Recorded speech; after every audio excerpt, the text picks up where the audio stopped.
இது குறித்து நம்மோடு கருத்துக்களை பகிர்ந்து கொள்வதற்காக மூத்த பத்திரிகையாளர் திரு பிரியன் அவர்கள் இணைந்திருக்கிறார். வணக்கம் சார். வணக்கம் சார். பல விஷயங்களை பேசியிருக்கிறார் பாமக நிறுவனர் ராமதாஸ் அவர்கள். எப்படி பார்க்குறீங்க, உங்களுடைய கருத்து என்ன சார்? இல்லை, இன்னைக்கு அவர் ஒரு ரொம்ப எக்ஸ்ட்ரீமான ஒரு முடிவெல்லாம் எடுப்பாரு. அன்புமணியை கட்சியை விட்டு நீக்குவாரு, ஒரு முடிவு கட்டுவார், இந்த பிரச்சனைகளுக்கு ஒரு முடிவு கட்டுவாரு அப்படின்ற மாதிரியான விஷயங்கள் பலது இன்னைக்கு பேசப்பட்டன. நடுவில் இடையில குருமூர்த்தி, சைதீஸ்வரசாமி போன்றவர்கள்லாம் சமாதான பேச்சுவார்த்தையெல்லாம் நடத்தினாங்க. ஸோ அல்டிமேட்டா அவர் சென்னையில அவரு குடும்பத்தாரோட கலந்து பேசினாரு. அங்க அன்புமணியும் அங்க தைலாபுரத்துக்கு போனாரு, பேசினாரு. நல்ல செய்திகள் வரும்னு சொன்னாரு. எங்க இருந்து வரும்னு கேட்டா அது எந்த பக்கத்துல இருந்து வேணா நல்ல செய்திகள் வரும்னு சொன்னாரு.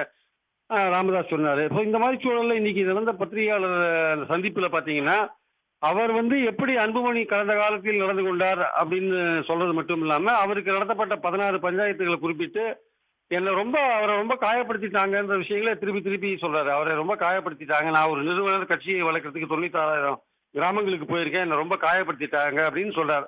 ராமதாஸ் அவர்கள் சொல்வதெல்லாம் உண்மைதான். அவர் பாடுபட்டு வளர்த்த கட்சி என்பதில் எந்த விதமான சந்தேகமும் கிடையாது. ஆனால் அடிப்படையில் இந்த பிரச்சனைக்கு எப்படிதான் தீர்வு அப்படின்ற போது அவர் என்ன சொல்றாரு, அன்புமணியை நான் கட்சியை விட்டு நீக்கிறதா இல்லை அப்படின்றார். அன்புமணியோட பதவி காலம் முடிஞ்சிருது, அப்ப பொதுக்குழு யார் கூட்டுவாங்கன்னு கேட்டா அவர் தான் கூட்டணும் அப்படின்ற மாதிரியான ஒரு விஷயத்த சொல்றாரு. ஆனா அவர் அதே சமயம் உங்களுக்கு அதிகாரம் இருக்கான்னு கேட்டா அதற்கான தெளிவான பதில் அவர்கிட்ட இல்ல. தேர்தல் கமிஷனர் நீங்க சொல்லிட்டீங்களா, நீங்க தான் தலைவர்னா அதுக்கும் அவர்கிட்ட பதில் இல்ல. ஸோ அவர் என்ன சொல்றாரு, நான் நீக்கிறவங்களாம் எனக்கு அதிகாரம் இருக்குன்னு சொல்றாரு. ஸோ இது ஒரு குழப்பமான சூழல், ஒரு முடிவுக்கு வராத ஒரு பிரச்சனை, இன்னும் சமாதான பேச்சுவார்த்தைகள் இன்னும் போயிட்டு இருக்கிறதா தான் நான் நினைக்கிறேன். அதனாலதான் இன்னைக்கு டாக்டர் ராமதாஸ் அவர்கள் எந்த விதமான ஒரு எக்ஸ்ட்ரீமான ஒரு தீவிரமான எந்த ஒரு முடிவையும் எடுக்காமல் இதை அப்படியே கொஞ்சம் ஆற போட்டிருக்காரோ இந்த விஷயத்தை அப்படின்னு நான் நினைக்கிறேன். ஆக்சுவலா குருவுக்கு மிஞ்சிய சிஷ்யன் இருக்கலாம், தந்தைக்கு மிஞ்சிய தனியன் கூடாது அப்படின்னு பேசியிருக்கிறார். அதை மேற்கோள் காட்டி பேசியிருக்கிறார். இதன் மூலமாக அன்புமணிக்கு என்ன சொல்ல வர்றார் ராமதாஸ் அப்படின்னு புரிஞ்சுக்கலாம். அவர் சொல்ற அந்த ஒரு விஷயம் அன்புமணி கன்சிடர் பண்ணக்கூடிய ஒரு விஷயமா தான் நான் பாக்குறேன். ஆக்சுவலா அதாவது டாக்டர் ராமதாஸ் அவர்களை ஒரு அரசியல் ஒரு நிருபர்ன்ற முறையில கடந்த 20-25 வருஷமா நான் பார்த்துட்டு இருக்கிறதுலேருந்து ஒரு விஷயம் சொல்ல வர விஷயம் என்னன்னா, அவர் இந்த கட்சியை வளர்த்தவர், நிறுவியவர், கால்படாத கிராமங்களே இல்லை. அவர் இந்த கட்சியை பிளவுபடுவதை அவரும் விரும்ப மாட்டார். ஸோ அவருக்கும் அன்புமணிக்கும் ஒரு பிரச்சனை இருக்கிறது. அது ஈகோ பிரச்சனை, என்ன தலைவர் பதவியில் நீக்கக்கூடாது, இல்லை குடும்பம் சார்ந்த ஒரு பிரச்சனை, குடும்பத்தில் இருக்கிறவங்களுக்கு பதவி கொடுக்கறது சம்பந்தப்பட்ட பிரச்சனை, இதெல்லாம் அவர் பேசி தீர்த்துக்கலாம். ஆனால் அவர் சொல்ற ஒரு விஷயம் என்னன்னா, இந்த தேர்தலுக்கு அப்புறம் எல்லா பொறுப்புகளும் அன்புமணி அவர்கள்ட்ட தான் போறது, இந்த தேர்தலை நான் முன்னிறுத்தி நடத்துவேன் அப்படின்னு சொல்றார்.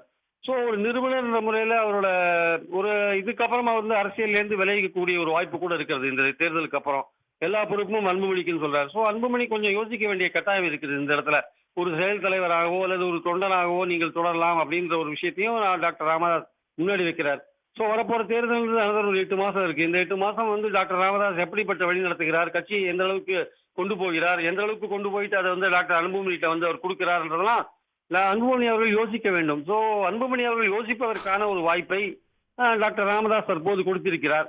அன்புமணி எப்படி ரியாக்ட் பண்றாரு, இல்ல நான் தான் கட்சி தேர்தலை வரை நான் தான் இருப்பேன், தேர்தலை நான் தான் நடத்துவேன், கூட்டணி நான் தான் பேசுவேன்ற ஒரு விஷயத்துக்கு போறாரா, இல்ல சரி நீங்களே எல்லாத்தையும் முடிவு பண்ணுங்க, நான் கட்சிக்கு ஒரு தொண்டனாக உழைக்கிறேன், தேர்தல் பிரச்சாரம் செய்கிறேன் என்று வருகிறாரா என்பதை பொறுத்திருந்தான் பார்க்க வேண்டும். இந்த ஆஃபர் கொடுத்திருக்காரு டாக்டர் ராமதாஸ் ஒரு விஷயத்த சொல்லியிருக்காரு, அன்புமணிக்கு ஒரு விஷயத்த கன்வே பண்ணிட்டாரு.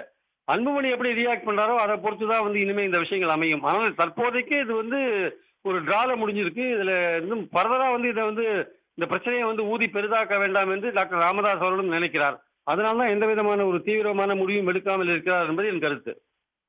நன்றி சார், இணைந்து உங்களுடைய கருத்துக்களை பகிர்ந்து கொண்டமைக்காக. உடனுக்குடன் செய்திகளை தெரிந்து கொள்ள சன் நியூஸ் பெல் ஐகானை கிளிக் பண்ணுங்க.